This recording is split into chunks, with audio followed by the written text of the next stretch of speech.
Perhaps the best matter for illustrating the thin membrane between the world of fiction and reality would be the alternate reality game, a system whereby everyday individuals are invited to interact with an online world, where the fantastical becomes real.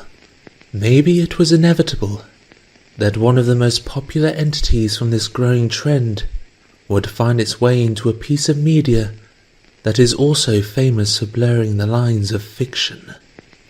Much excitement came out of the episode Pinky Apple Pie regarding a possible family connection. Excitement that was both in-universe and out-of-universe. It wasn't long, however, before viewers spotted something unusual in the background of one of the scenes. A very distinctive suited figure that lacked any apparent face was seen to be watching the Apple family from the bushes. No in-universe acknowledgement of this figure has been made before or since the episode aired. Those who saw it, however, already knew exactly what it was. Originating from a forum-based contest regarding the creation of a fictional monster, the character of the Slender Man has grown to become one of the most popular internet-born antagonists in recent memory. Spread by the pioneering Marble Hornets ARG, as well as independent games, the Slender Man is most notable for its use as a storytelling device. That and other things. It would make sense, given its popularity and the show's track record for cameos, that such an entity would find its way into the show. Even before the episode aired, there were numerous fan works detailing the Slender Mane, or Slender Pony. The fact of the entity becoming canon, however, leads to a lot of mysteries in-universe. What is this version of the Slender Man, and what effect has it had on the universe it inhabits? Or, given the history of the nearby character Goldie Delicious for hoarding, could this simply be a lost mannequin from her collection?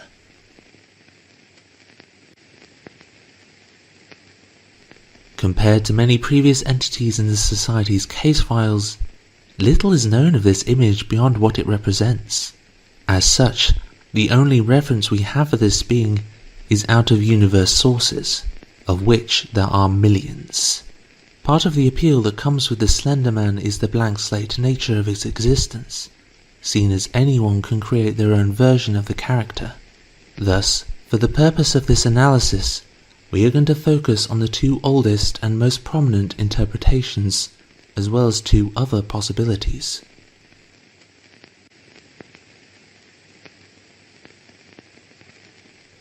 The Operator is a name given to the version of Slender Man that first appeared in the long-running ARG web series known as Marble Hornets. The Operator can target anyone who has knowledge of his existence.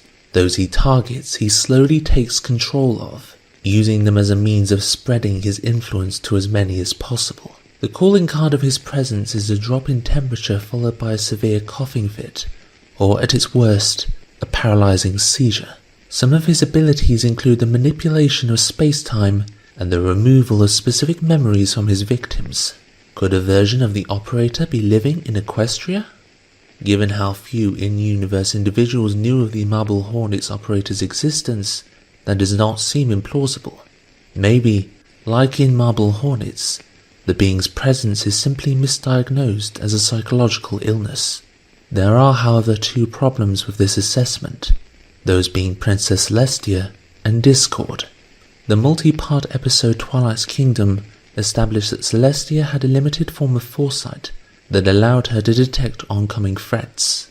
Even if the Operator was not considered dangerous enough to appear in a vision, that still leaves Discord, who was established in the same episode as being able to detect a magical imbalance. While this is not necessarily the same as distortions in the fabric of space-time, it is unlikely that he would be oblivious to such events. While Discord has shown in action in the past, would he keep something so dangerous a secret? On top of that, there is a final, glaring issue.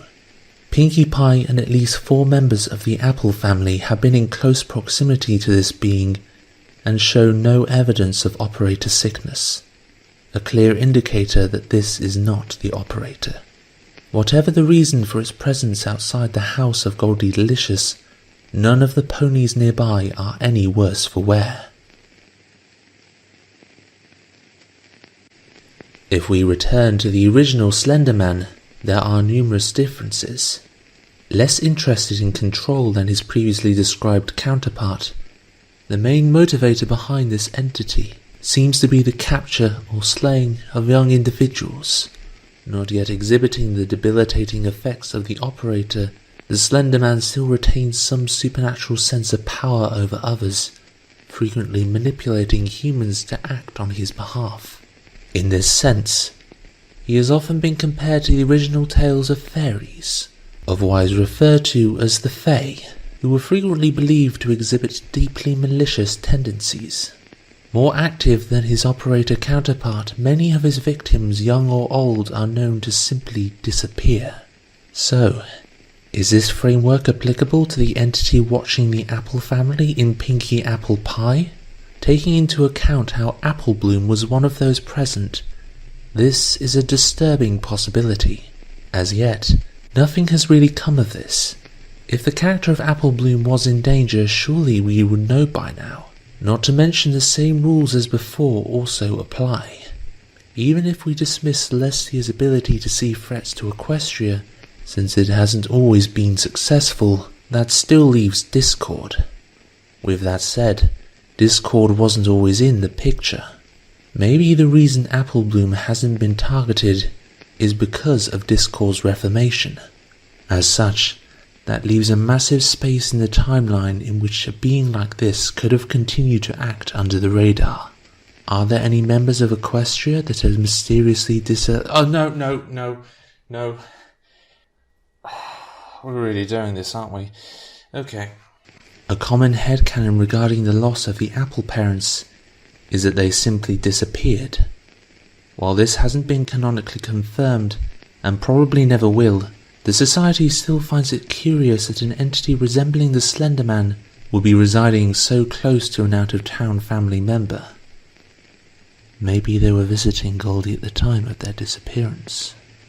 Without confirmation regarding their fate, we cannot say.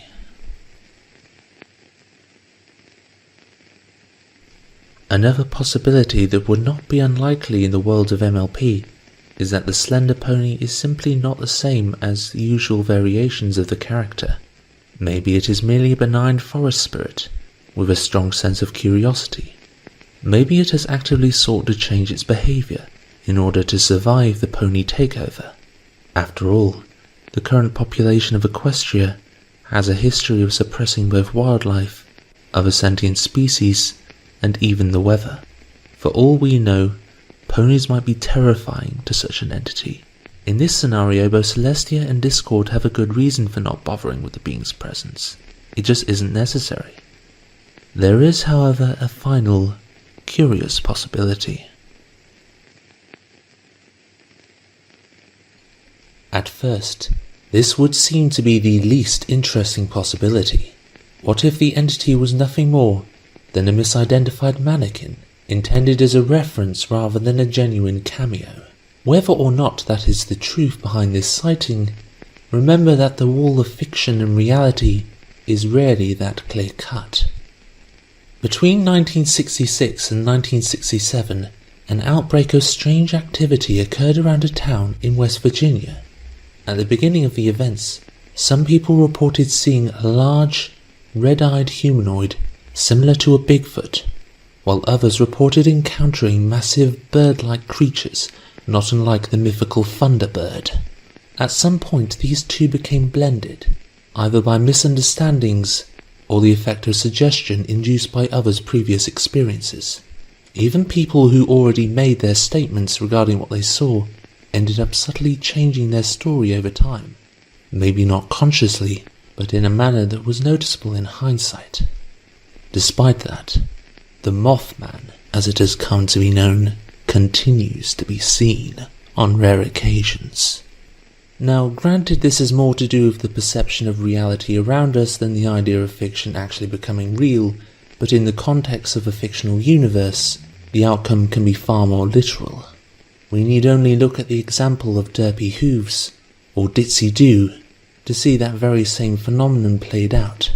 Beginning life as a mere accident, Derpy was given a name, context, even a favourite food by the fanbase at large. Many of these elements eventually made it into the show's version of the character. Indeed, this is not the only example of a background character being fleshed out by external stimuli. Rather, it was the most famous.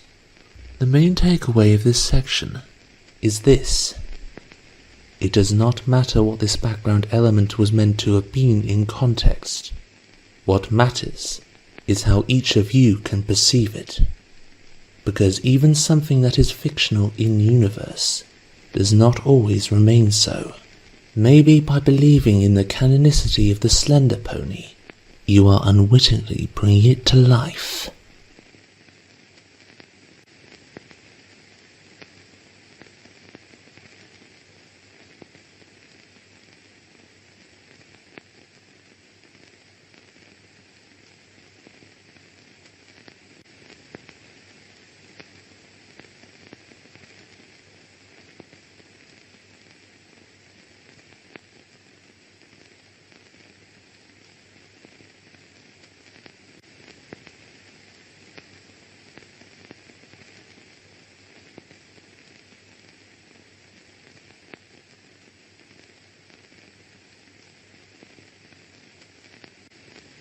Oh, that did my voice in. If anyone's actually watching this to the end, then thanks. I'm afraid this is going to be the last episode so far. Kinda depends on whether I can find any more material, honestly, but I have other projects to work on. Hey, I was under no illusion. I knew I wasn't going to get very far with this series. Honestly, this was more experimental than anything. See if I can actually produce an analysis video and release it. I'm probably going to focus more on storytelling aspects than actual analysis, but it was always worth at least doing it once, isn't it? Plus, after covering the flipping Slender Pony, I don't think there is anywhere further you can go from that, really.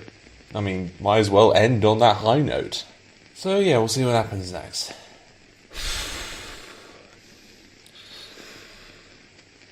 You did okay. You did okay.